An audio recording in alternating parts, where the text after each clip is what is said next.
بسم اللہ الرحمن الرحیم۔ معزز خواتین و حضرات، یہ گوشہ نشین معین کمالی آپ کی خدمت میں ایک بار پھر نشست نمبر 342 میں حاضر ہے۔ ہم آج کل گفتگو کر رہے ہیں شہید صحافت محمد صلاح الدین کے بارے میں۔ میں پچھلی قسط میں یہ عرض کر چکا ہوں کہ یہ سلسلہ تھوڑا سا طویل ہوگا، شاید 5-6 قسطوں تک چلا جائے، لیکن میں ان کے حوالے سے وہ تمام باتیں ریکارڈ پر لانا چاہتا ہوں جو میں نے ان کی زندگی میں دیکھا اور جو میرے لیے بھی سبق آموز ہے اور دوسرے لوگوں کے لیے بھی۔ ایسے نابغہ روزگار لوگ روز روز پیدا نہیں ہوتے، تو محمد صلاح الدین شہید سے میں نے جو کچھ بھی سیکھا وہ میں نے کئی قسطوں میں بلکہ کئی مضامین میں پیش کیا، اس لیے کہ ان کی جب برسی آتی تھی تو مجھ سے فرمائش کی جاتی تھی کہ اس بار بھی کچھ لکھیں، اس بار بھی کچھ لکھیں۔ پھر میری اپنی کتاب واردات قلمی، اس کے اندر میں نے ان کا بڑا تفصیل سے تذکرہ کیا ہے۔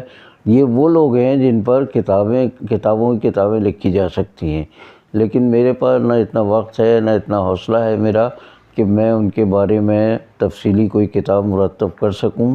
بہرحال وقتاً فوقتاً میرے مضامین شائع ہوتے رہے صلاح الدین صاحب کی برسی کے موقع پر، تو میں انہی کو آپ کی خدمت میں پیش کر رہا ہوں۔ پچھلی قسط میں نے جہاں چھوڑا تھا، آج اس سے آگے نشست نمبر 342 میں آپ کی خدمت میں کچھ اور باتیں عرض کر رہا ہوں۔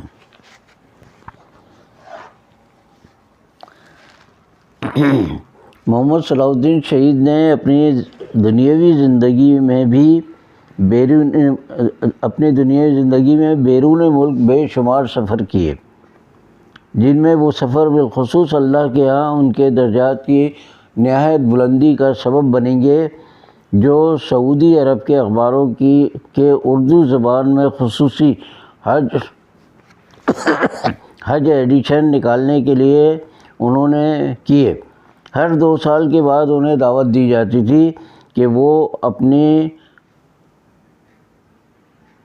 وہ پاکستانیوں سے صحافیوں کی ٹیم منتخب کر کے 1.5 ماہ تک خصوصی حج ایڈیشن کا اہتمام کریں۔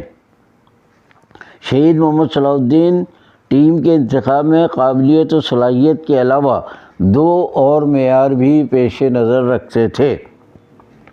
ایک یہ کہ ٹیم کے ارکان کو بدل کر لے جانے سے وہ لوگ بھی عمرے اور زیارت حرمین شریفین سے مستفیض ہوتے رہیں جو اپنی کم آمدنی کے باعث شاید عمر بھر وہاں نہ جا سکیں۔ دوسرے یہ کہ سعودی ریال کی صورت میں ملنے والی خطیر رقم سے لوگوں کی شادی، بیاہ اور تعمیر مکان جیسے مسائل حل ہو جائیں۔ روزنامہ جسارت کے ایک کاتب اپنے کام اور فرض شناسی کے علاوہ کئی بار اس وجہ سے ساتھ لیے گئے کہ سعودی عرب سے واپسی کے وقت ان کے 1 درجن سے زائد بچوں میں سے ہر بار ایک کی شادی کا انتظام ہو جاتا تھا۔ ایسے 20 افراد آج بھی محمد صلاح الدین شہید کے ساتھ ان اسفار یعنی سفروں کی یادوں کا تذکرہ کرتے ہیں۔ میں اپنے بارے میں بتا دوں کہ میں نے پہلا سفر جو سعودی عرب کا کیا تھا وہ انہی کے ساتھ تھا۔ اس کے بعد کہیں 2001 میں جا کر مجھے حج کی سعادت نصیب ہوئی۔ اس سے پہلے میرے وسائل نہیں تھے، اور جس وقت میں حج پر گیا ہوں اس وقت بھی میرے وسائل نہیں تھے۔ میرے بیٹے نے جو سعودی عرب میں ملازم ہو گیا تھا، اس نے وہاں سے ہمارے لیے انتظام کیا تھا تو ہم حج کر سکے تھے۔ تو میری طرف بہت لوگ حج نہیں اگر کر سکے تو زیارت حرمین شریفین سے ضرور مستفید ہوئے اور بڑی دعائیں دی، اور واپسی پر اچھی خاصی رقم بھی ہمیں ملتی تھی۔ تو میں نے تو کچھ اپنے کاموں میں، گھر کے کاموں میں استعمال کیا تھا، اور آخری دفعہ کی تو یاد ہے میں نے 30 منزل اس سے بنا لی تھی، چھوٹے سے مکان کی۔ مجھ پر بھی شہید کی عنایت خاص تھی، چنانچہ مجھے ان کے ساتھ سعودی عرب کے سفر اور ریاض میں قیام کا 3 مرتبہ موقع ملا۔ سفر کی اطلاع دینے سے لے کر اصل سفر اور سعودی عرب میں قیام و طعام کے انتظامات تک اپنے ایک ایک ساتھی کے لیے محمد صلاح الدین شہید کی فکر اور توجہ دیکھ کر یقین نہیں آتا تھا کہ دنیا بھر میں شہرت کے حامل اس صاحب طرز ادیب و مقرر اور کسی سے خوف زدہ نہ ہونے والے بے باک صحافی میں اس قدر عجز و انکسار بھی ہو سکتا ہے کہ ماتحت اور ادنیٰ درجے کے لوگ بھی خود شرمندہ ہونے لگیں۔ سفر و حضر میں نظم و ترتیب اور ہر شریک سفر کا پوری طرح خیال رکھنا۔ سچی بات تو یہ ہے کہ محمد صلاح الدین شہید پر ختم تھا۔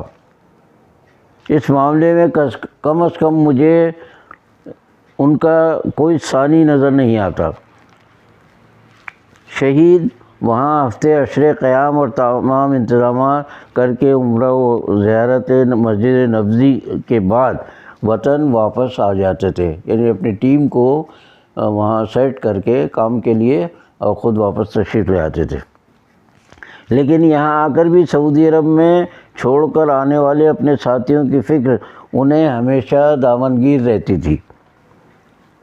طیارے میں سب کے پاس اکنامی کلاس کا ٹکٹ ہوتا تھا، لیکن ان کی شخصیت کی وجہ سے طیارے کا عملہ کبھی انہیں اعلیٰ درجے میں سفر پر مجبور کرتا بھی تو وہ یہی رعایت اپنے ساتھیوں کو دینے کا مطالبہ کرتے اور انہی کے ساتھ بیٹھ کر سفر کرنا پسند کرتے تھے۔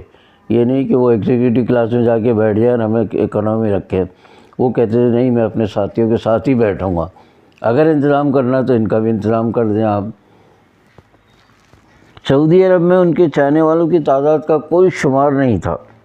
لوگ ان کی دعوت طعام کے لیے بے چین ہوتے تھے، کیونکہ اس طرح انہیں صلاح الدین شہید جیسی عظیم ہستی کا قرب حاصل ہو جاتا تھا اور ان کے خیالات سے مستفید ہونے کا موقع بھی ملتا تھا۔ ان کے قیام کی مدت میں محدود ہونے کے باعث لوگ ناشتے، ظہرانے، عصرانے، عشائیے اور رات گئے کی چائے کے لیے ان سے وقت کی تقسیم کراتے اور مجبور کر کے انہیں اپنے ان پروگراموں میں ساتھ لے جاتے تھے۔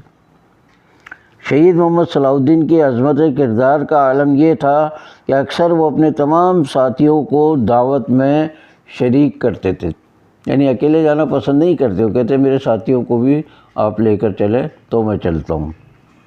میزبانوں کو کھانے پینے کے انتظام کے علاوہ محمد صلاح الدین شہید کی ٹیم کے درجن بھر افراد کے لیے گاڑیوں کا بھی انتظام کرنا پڑتا تھا، جو دفتر یا ہوٹل سے انہیں لے جاتی ہیں اور پھر واپس بھی چھوڑتی تھیں۔ دوران سفر ان کی اپنی ذات سے زیادہ ساتھیوں کی فکر میری طرح دیگر احباب کا بھی بار بار کا مشاہدہ تھا، یعنی ایک دو بار کی بات نہیں، ہر بار یہی ان کا سلوک ہوتا تھا۔ اور مجھے یقین ہے کہ ان میں ایک شخص بھی ایسا نہیں ملے گا جو یہ کہہ سکے کہ محمد صلاح الدین شہید دوسروں پر خود کو فوقیت دیتے تھے۔ اپنی جلد وطن واپسی کے باعث انہیں ساتھیوں کے گھروں تک خیریت کی اطلاع دینے اور سعودی عرب سے پیشگی ملنے والی رقم ان کے متعلقین تک پہنچانے کا فریضہ بھی انجام دینا پڑتا تھا۔ ریال کو روپے میں منتقل کرنے کے بعد رقم اگر پورے نوٹوں میں نہ ہوتی تو شہید اسے بقیہ رقم خود شامل کر کے پوری کرتے اور ساتھیوں کی واپسی پر ان سے اضافی رقم وصول کرنا تو کبھی تذکرہ بھی نہ کرتے تھے۔ گھر پہنچ کر ہم خود ہی اپنے اہل خانہ سے دریافت کرتے کہ ہم نے اتنی رقم بھیجی تھی، وہ بر وقت مل گئی تھی؟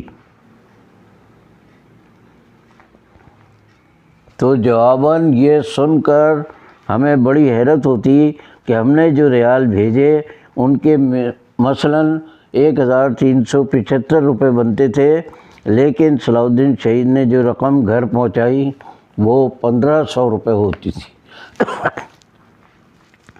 پڑوس، لین دین اور سفر کا یہ سرسری تذکرہ